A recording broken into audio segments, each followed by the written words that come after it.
All right, everybody, welcome back. So up until this point, I've showed you how to deploy and build out AWS infrastructure using SAM and just deploy a basic React app inside of an S3 bucket behind CloudFront. Great. Now what I want to do is do a little bit more because I need to add a backend, right? So essentially, we have built this top stack here. And what I want to do now is I want to create an API gateway, again, using SAM CloudFormation templates. And this is essentially what I want to build out. I want to build an AWS API gateway behind the API dot and then a domain name. So in this case, the domain I'm going to be using is bytethestack.com. So all traffic that goes to bytethestack.com on without any subdomain should go to CloudFront and render my React bucket. Anything that goes to api.bytethestack.com will trigger AWS Lambda functions. So this is our target infrastructure. All right, so instead of going top down, let's go bottom up. So first, in order to define a Lambda function, there's several things you need to decide. First thing is you need to decide of what type of programming language you're going to use. In this case, I'm going to be using Go. So I need to install the relevant Go libraries because I need the specific types that are going to be invoked. The next thing is all Lambda functions have what's called a handler or an entry point. In this case, since it's Go, all the entry point into all Go applications is package main func main. So that's where this is going to start. Not a big deal again. But here it's going to be calling Lambda execution. So Lambda start and then my function name that I want Lambda to call. In this case, since I'm going to be deploying it behind API Gateway, I'm going to use the API Gateway proxy request, which is absolutely awesome. Because what it does is it normally when you're using, like, let's say Kubernetes or something like that, you have to deal with parsing and getting all the information out of the HTTP request. In this case, AWS takes care of that for you and puts all of the parameters, so like the body of the request, the parameter values, any query params, the multi-value selects, all of it is done for you. And so you're given this object called the events object, or at least it's called events API proxy request, that has all of this in it, which is great. So now you can use this however you want to use it. You don't need to figure out how to parse it or anything like that. It's given to you in this object. If you want the body, you can pull the body here. It's a string. You'll need to unmarshal it, but we'll get to that later. That's step one, right? The second thing is you need to pass a response. In this case, you need to pass a proxy response. And essentially what that means is the only real value you need to pass is a correct status code. But you can pass in some headers. Headers are very important, especially for dealing with stuff like cores, which I'll talk about in a second.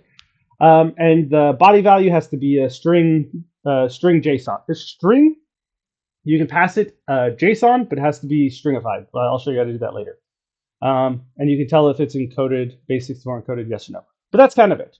And so in this case, all I've done is have a function that essentially passes a status 200, and then I put into my body this string request that just says, this is a string request from AWS Lambda, and then I return the response and the error message. Here's kind of one important point that you need to remember is that pass null for errors when going back. So if you have an error with the request, put it into the status code and return the response with no error. If you return an error in the Lambda function, what that means is the Lambda function will throw an error, not the response. So like, let's say they're trying to do something and you want to return like a 403 response or something like that. Like if you just error out a 403 or error out something else, your Lambda function will die. They'll get a 500 error by default and they won't know what the hell's going on with their request. So very important, return nulls to your function. If you have any errors that you want to pass on, put it in the status code and put it into the body. Okay, so that's the breakdown of the actual Lambda function itself. Working our way up the stack, though, we need this Lambda function to deploy at specific paths, right? So like when I'm declaring something, I want it to hit Route 53, go to my API gateway, but then I have different paths. So in this case, I want contact. In this case, this says contact us or post contact us. Where do you define that? Well, in SAM, it's pretty easy. First thing you need to do is you need to define your function. You need to say, hey, I'm building a function. In this case, I am using Go, so I need to put this metadata build method in there so SAM knows how to zip my code. Next, I need to tell it some properties, like where the Lambda function is located. In this case, it's a relative path from your template. So I'm in my template here, and I'm saying, hey, go to application functions, go to contact us. That's where my main.go file is located. The next under these events, what I have is I'm triggering an event. In this case, I'm specifically using the API event and the properties. Here's the path that I want this to be on, like how I want this function to be invoked. So what this means is they go to api.bythestack.com -contact. And when the method is get, this Lambda function will trigger. When the method is post, this second Lambda function will trigger. So that's kind of important. You don't have to do it. You can do the same function for both get and post. Your function just needs to be able to know what to do with the get request versus a post request, which generally is different. Like the both of those methods involves very different procedures. Get is getting information out. Post is actually making a change in a new record. So that's why you can have them be one Lambda function. You just need to make sure that the logic that you build, that you code inside of your Lambda function, looks at the request headers or HTTP method and does one thing with get and one thing with post. That's just the recommendation. You don't have to do it that way. You can keep them separate. It's completely up to you. But that is how you declare a Lambda function using SAM. Unfortunately, there's a little bit more that I have to go over. So with Go, it's everything is compiled. There's a single runtime. I need to define what type of hardware can execute my Lambda function, as well as how much memory and any timeouts and the runtime that I want to be associated with it.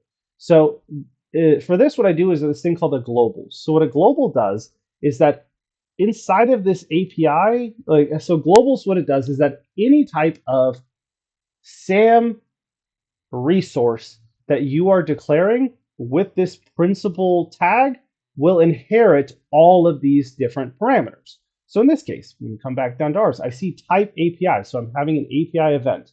Here are the basic properties: path, method, and REST API. But I also want to add all this other stuff to the function itself.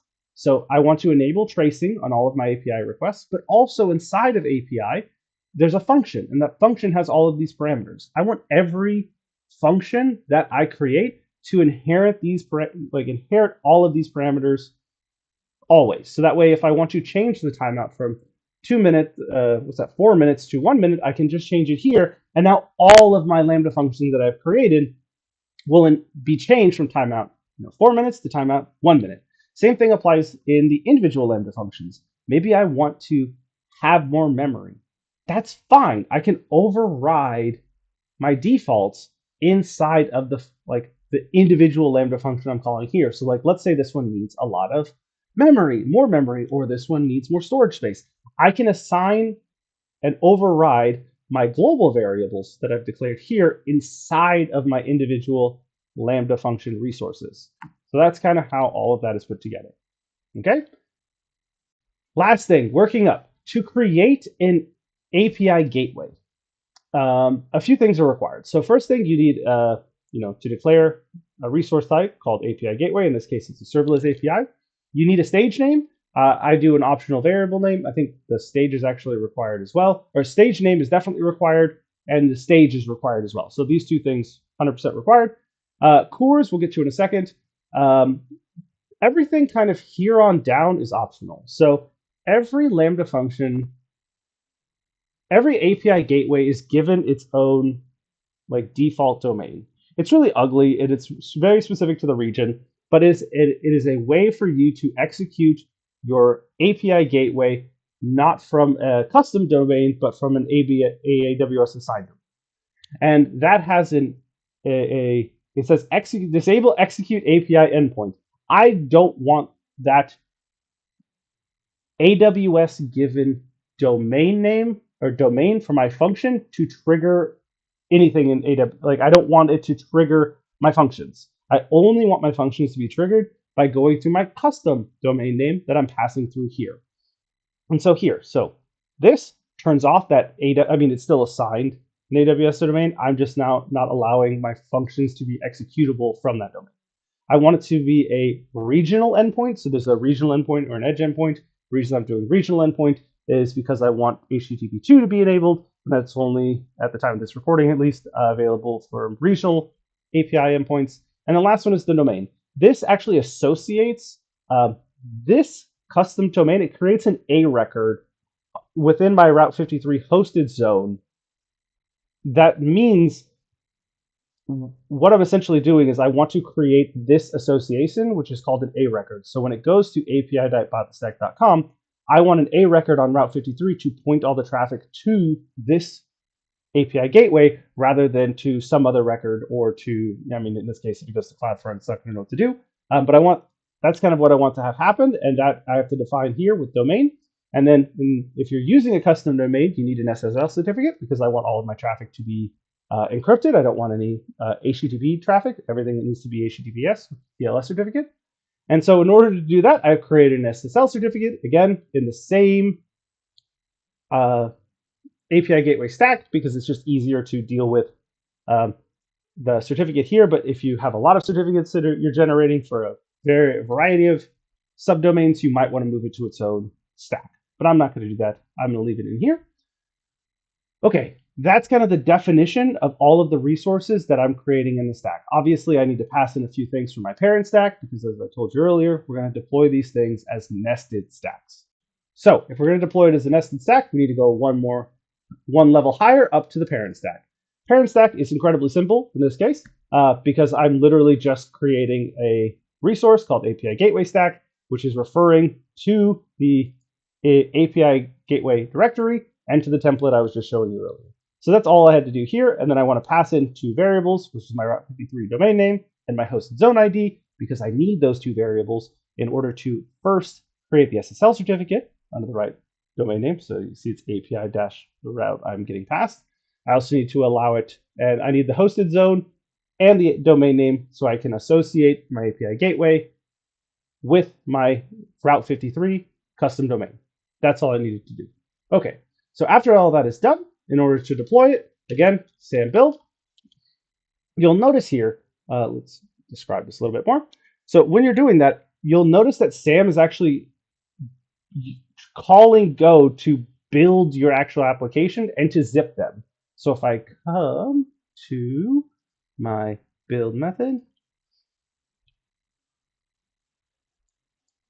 S3, template, here's my templates. You don't actually see the actual builds going on. But behind the scenes, you can see the builds are going on and it zips them. And then it gets it ready when I do SAM deploy. What you can see here is it'll look for the S3 bucket and it'll start transmitting back any new data. So if I've changed something within my application, it'll pass back just not only the templates, but here is going to be my zipped Go application that is ready for deployment. So after that, you see all the variables that I've previously defined, and I'm going to add a new stack. I'm going to hit yes because I'm adding this stack. It always says modify when you're doing this because it looks for drifts. So if I were to go in and make a couple clicks inside of an S3 bucket, if I'm relaunching this, AWS will take my CloudFormation stack and make sure that there's no drifts that are occurring between what's in my template and what's going on in the console. I can describe that more later if anybody's interested. But I will hit yes, and then we wait for a long time because, again, I need DNS support. There's a DNS validation that's being done against my certificate, and DNS validations usually take a little bit of time. So now I just wait. You'll notice here it first goes through and starts validating that all of my previous stacks are in place before creating the new ones. But all I do is wait. So let's see what happens in a few seconds. All right, having waited a few seconds, you can see everything built correctly. You can see here is where it says it's completing my API Gateway stack. The creation complete, it cleans it up, but everything here is green, perfect, everything built successfully. How we can test this, right, is by coming to this api.bytestack.com.contact that I showed you earlier and running it. This is a GET request because I'm running it from my browser. And you can see this is a request from API Gateway Lambda, exactly what I had inside of my Lambda function. But the issue now comes is, yes, we have built this. Yes, we have built this. But what I want to have happen now is I want my Route 53 React application to communicate with my API Gateway. You might say, hey, that's pretty easy. You just go inside and you just submit an Axios request or a fetch request from this API, which works for all GET requests. But post requests are a little bit different because you run into this thing called CORS. cross-origin resource sharing. If you don't know what that is, Google it. It's a big pain in the butt when you're first starting, but I'm going to show you how to deal with it right now. So inside of our functions, right, we have this other function that I made called a post request. You can see here it looks very similar, except for a few components. So first, it's the same proxy request and the same proxy response that I showed earlier. But we need to allow some headers. So all requests that are coming back, all post requests that are coming back from this, need to have the origin that the browser recognizes is allowed to show this information, the CORS methods that's allowed, and CORS credentials means can the client's credentials, which means cookies, be passed into each subsequent request. Those are the three big things. I know there's a little bit more to each of those, but that's a general overview. So what I do is I read those environment variables. So when the Lambda function is triggered, I load these into global variables, which are then passed into these header objects, or this header map, which is later added to the, as you see here, it is response. And then I make response headers, I make the map, and then I load it directly. And so anytime I send a response, like let's say there's an error not showing the JSON, I just throw an error with that status code with those headers. So my front-end application, which is going to be my React application, doesn't throw a CORS error. That's generally all you have to do. So if we come here and I go to my application, so this looks very different than the React applications we shown before because I needed something that was not just the plain, Vite one. So that's what I made here. And essentially I've mandated two different fields. So let's just say message field and email field. Okay, cool. So if I send a request here, what I want to notice is that everything works correctly, right? And this changes as we receive your message, blah, blah, blah, blah, blah. But you'll notice I received an actual status 200, a status 200 response. But if you come here, you'll notice that I have added these three parameters. Post, get, options, and delete are part of my method CORS. My allow origin is bytethestack.com. So you might say, well, what happens if that isn't there? So let me show you. Okay, so what I've done is I've commented out these three different line items, and then I have ran SAM build and SAM deploy again because I didn't want you to see sit there waiting while I did that. So all I did is I've removed these origin headers from the host Lambda function. So again, let's grab the URL, open it up in a private window, just so we can see what's going on, inspect that. Okay, here we go. Go to network. And now I want to do the same thing, right? So I want to say, email, message, and then I hit send. And what you'll notice is I get a rejection error. So it says summary error. And if I read the preview, it says byte the stack is not allowed by access control origin status 200.